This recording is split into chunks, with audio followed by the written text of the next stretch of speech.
aja padha nelongso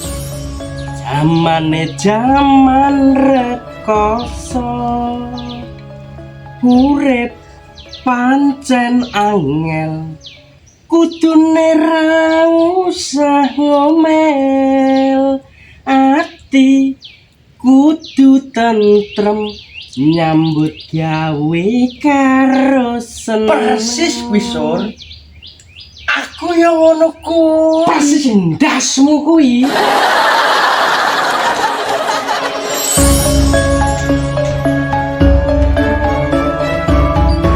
ngene sur kowe nyanyi ngono kuwi ngerti maksudnya tenan ora hanya ngerti lah Don mudeng tenan berarti mudeng Don tenan ora sur sithik sih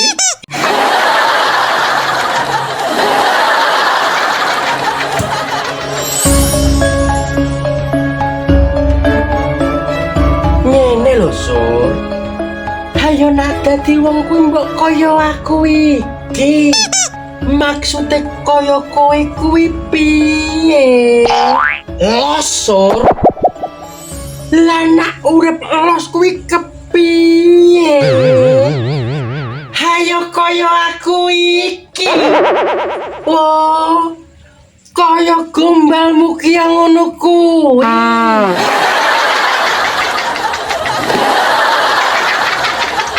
semplak kowe sur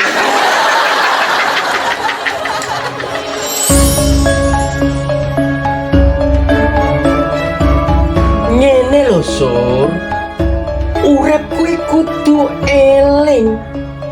eling sangkan paraning dumadi maksude piye kuwi Don eling sangkan paraning dumadi kuwi kesadaran akan asal-usul dan tujuan hidup manusia.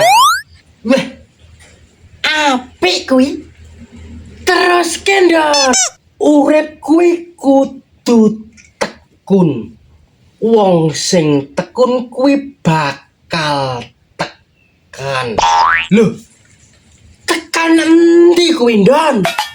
Tekan ndasmu, Sur.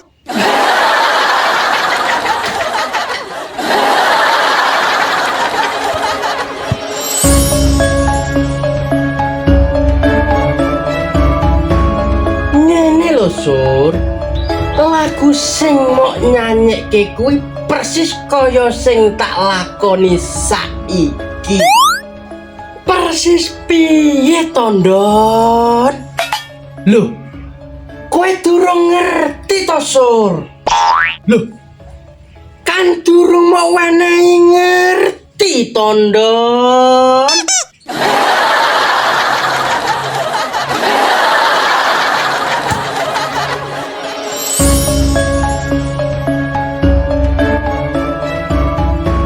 Ngene Sur, wong urip kuwi kudu iso nggawe ati dadi tentrem.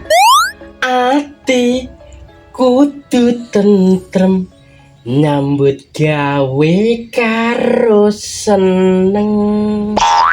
Sing sapa wonge iso nggawe ati tentrem mula wong kuwi kalebu wong sing bakal nemoni kamulyaning urip sejati.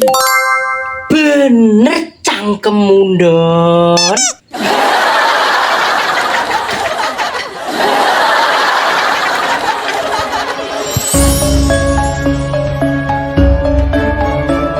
Lah wong sing iso nemoni kamulyaning urip kuwi wong sing kaya apa, Don?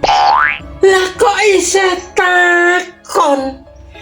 Hayo jelas wong sing kaya aku to, Sur. Raimu, Don.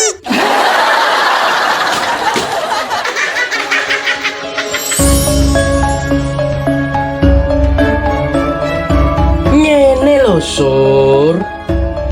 Aku yo durung suwe iso nglakoni urip sing kaya ngene iki.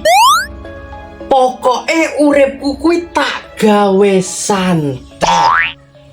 Kalem sur. Wes 7 wulan iki gajiku ora pernah tak jupuk. Terus kebutuhan saben dinamu kuwi piye? Kabeh kebutuhanku dicukupi karo bojoku sur. Wah, elok tenan bojomu. Saiki bojomu nyambut gawe apa, Endon?